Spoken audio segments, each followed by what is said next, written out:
Nama saya Novitrianingsi. Perkenalkan, saya Putri Wulandari.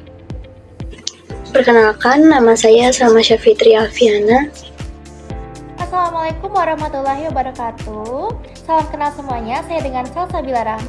Halo, perkenalkan nama saya Noval Wafiariba.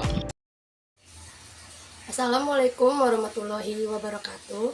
Halo semuanya, kami dari 06 Sake 002, yaitu kelompok 6, ingin mempresentasikan materi mengenai diversifikasi portofolio dari mata kuliah Manajemen Investasi dan Pasar Modal dengan dosen pengampu Ibu Fidria SE MAK.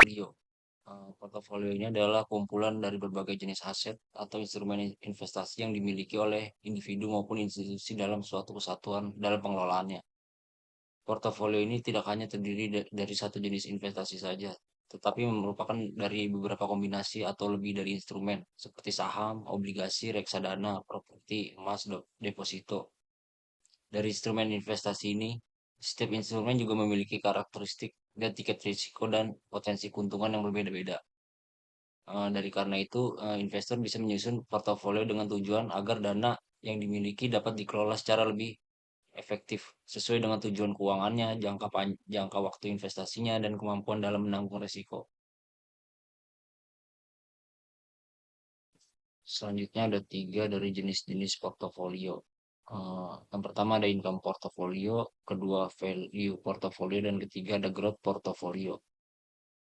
Yang pertama kita jelasin mengenai income portfolio. Portofolio ini sebenarnya dirancang untuk menghasilkan pendapatan secara rutin dan stabil.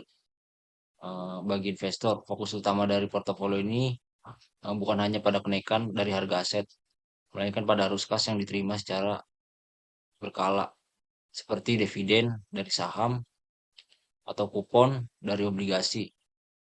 Maka dari itu, income portfolio ini umumnya memiliki tingkat risiko yang lebih rendah dibandingkan jenis portofolio lainnya, karena berisi dari berbagai instrumen investasi yang cenderung stabil, memiliki kinerja keuangan yang baik. Yang kedua ada value portfolio.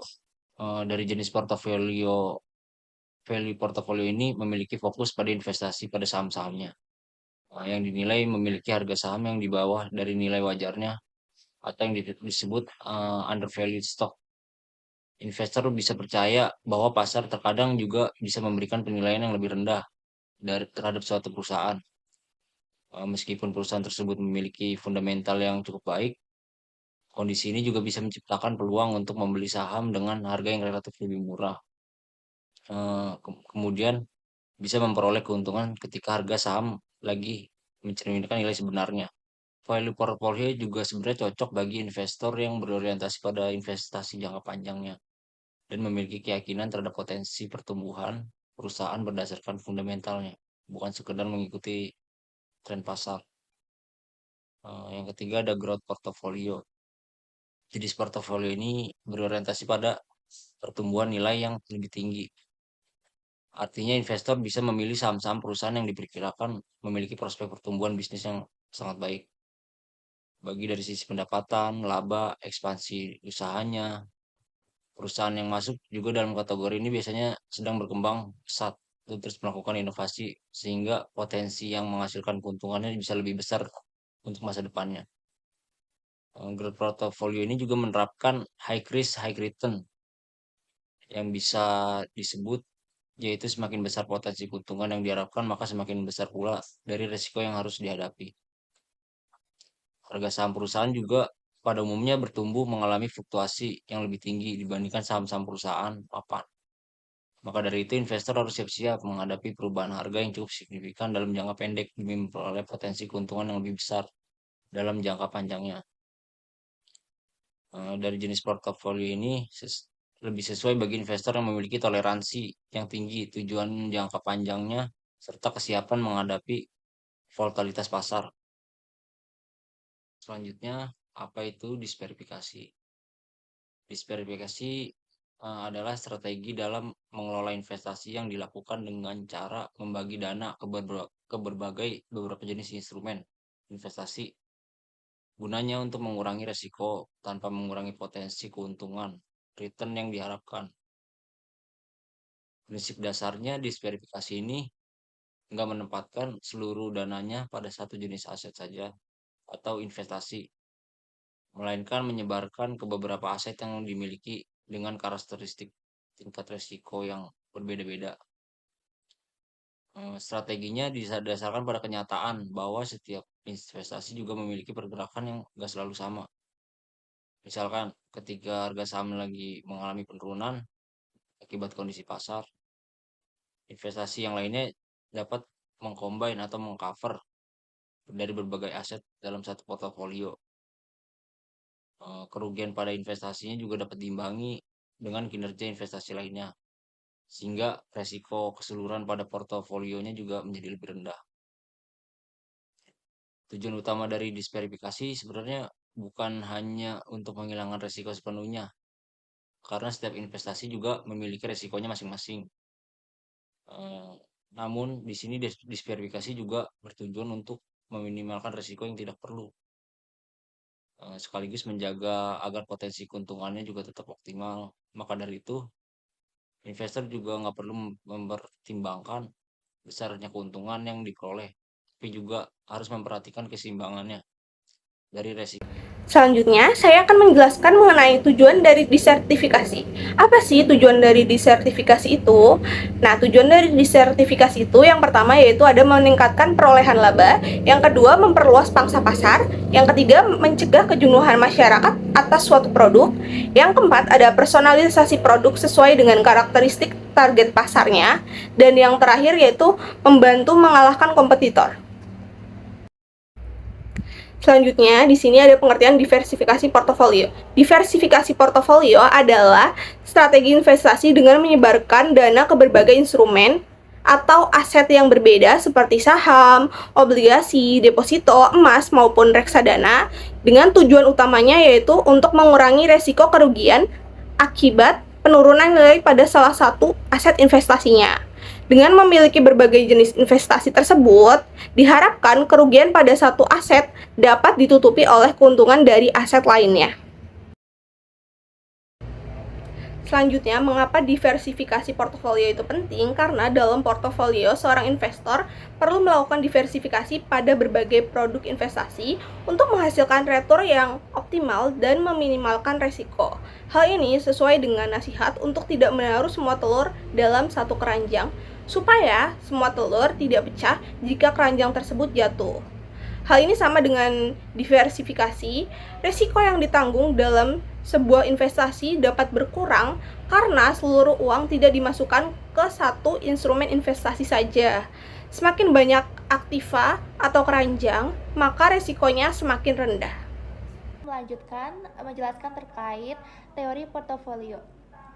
Teori portofolio modern dikembangkan oleh Mary Markowitz pada tahun 1952 melalui konsep Modern Portfolio Theory (MPT).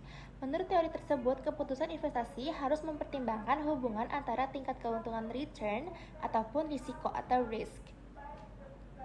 Konsep dasar teori portofolio return adalah keuntungan yang diperoleh investor dari investasi yang dilakukan. Return dapat berupa capital gain atau kenaikan harga aset, kemudian dividen ataupun bunga investasi. Adapun rumus dari expected return portfolio adalah sebagai berikut.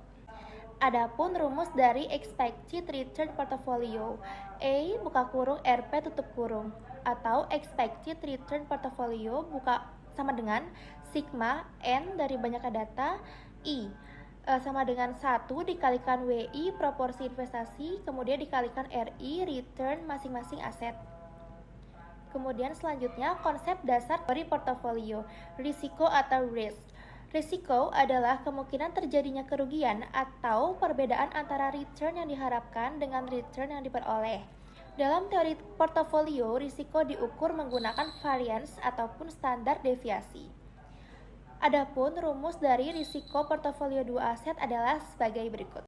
Variance portofolio sama dengan W1 pangkat 2 dikalikan dengan variance 1 pangkat 2 ditambah W2 pangkat 2 dikalikan variance 2 pangkat 2 ditambah 2W1 dikali W2 dikalikan resiko masing-masing aset 1, kemudian Resiko masing-masing aset 2 dikalikan dengan P12, koefisien korelasi antar aset.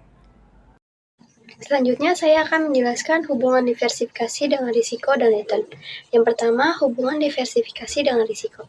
Diversifikasi memiliki hubungan berbanding terbalik dengan risiko yang dimana artinya semakin banyak aset yang berbeda dimasukkan ke dalam portofolio, maka risiko akan semakin menurun. Yang kedua, hubungan diversifikasi dengan return. Diversifikasi dapat membantu membuat return menjadi lebih stabil.